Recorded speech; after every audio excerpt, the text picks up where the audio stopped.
ప్రజలందరికీ నమస్కారం. కూటమి ప్రభుత్వం అధికారంలోకి వచ్చినప్పటి నుండి ఎక్కడ చూసినా దాడులు, దౌర్జన్యాలు జరుగుతున్నాయి. ఎక్కడ అభివృద్ధి కనిపించలేదు. ఈరోజు అధికారంలోకి వచ్చి 15 నెలలు అవుతుంది. ఇంతవరకు గ్రామంలో కానీ, మండలంలో కానీ, జిల్లాల్లో కానీ, మన రాష్ట్ర వ్యాప్తంగా కూడా ఎక్కడ అభివృద్ధి కనిపించలే.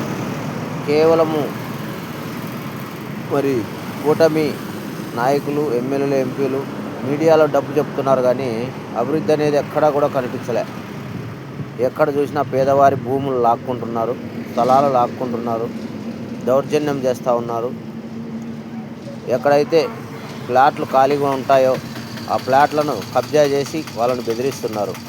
ఇదేమిటి అడిగిండే వాళ్ళపైన అక్రమమైన కేసులు పెడుతున్నారు. అక్రమంగా కేసులు పెట్టి జైలుకు తరలిస్తూ ఉన్నారు.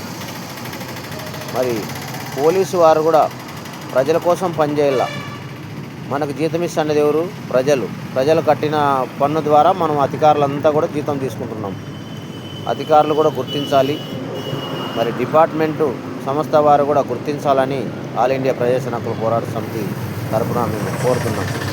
ఎందుకంటే మనం ఓ పబ్లిక్ సర్వెంట్, ప్రజల కోసం పనిచేయాల. పార్టీల కోసం కాదు, అధికారుల కోసం కాదు. అంతా కూడా ప్రజల కోసం పనిచేద్దాం. ప్రజా సమస్యలు ఎక్కడున్నా కూడా దానిపైన వ్యతిరేకించే విధంగా మేము కూడా పనిచేస్తాం. ఎందుకంటే నిన్న కూడా ఒక భూమి కోసం పోయినాం సింగళమాల నియోజకవర్గంలో. మరి ఆమె భూమి కూడా అక్రమంగా లాక్కున్నారు. వాళ్ళు సాగు కోరుకని తీసుకొని ఈరోజు సాగు చేసుకుంటూ ఏం చేసుకుంటావో చేసుకోమని కూడా బెదిరిస్తున్నారు. అలాంటి ఘటనలు ఎక్కడ చూసినా కూడా ఈరోజు కూటమి ప్రభుత్వం అధికారంలోకి వచ్చినప్పటి కూడా పేదవారి భూములు లాక్కోవడము, దౌర్జన్యం చేయడము, బెదిరించడం కూడా జరుగుతూ ఉంది.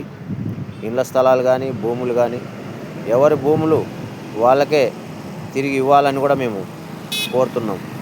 ఎందుకంటే మన కష్టపడిండేదే మనకు మిగల్లే. కాబట్టి మనం కూడా తెలుసుకొని ఎవరి భూమి అన్నా కోరిక చేసుకోండి, కానీ భూములు మళ్ళీ బెదిరించి లాక్కోవడం అన్నది చాలా ఇది తప్పు. మన భూమి పోతే మనం ఎంత బాధపడతామో వాళ్ళు కూడా అంతే బాధపడతారు. కాబట్టి గుర్తించాలని సంస్థ వారికి, అధికారులకు, డిపార్ట్మెంట్ వారికి, రాష్ట్ర ముఖ్యమంత్రి చంద్రబాబు నాయుడు గారికి కోరుతున్నాం.